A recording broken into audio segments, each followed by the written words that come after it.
pública. Curiosament, amb aquest acord de la televisió pública basca, si algun dia es pogués produir a Catalunya, voldria dir que deixaríem d'entrevistar el senyor Otegi a TV3, deixaríem de fer homenatges a persones que han estat condemnades per enalteixement del terrorisme, com el senyor Xirinacs. Això es produiria a Catalunya, si algun dia es produís el pacte que s'ha produït al País Basc. Segurament els mapes del temps serien de Catalunya i no de l'imperi dels països catalans. Segurament podríem conèixer el temps d'altres parts del món i d'altres parts d'Espanya.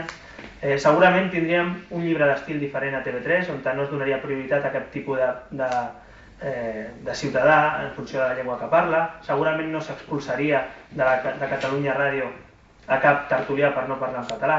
Per tant, nosaltres diem, i sense cap mena de complexes, que treballarem perquè algun dia a Catalunya es produeixi un canvi com a mínim parcial o com a mínim semblant al que s'està produint al País Basc. Per què? Perquè és l'única garantia de convivència. No és anar a l'altre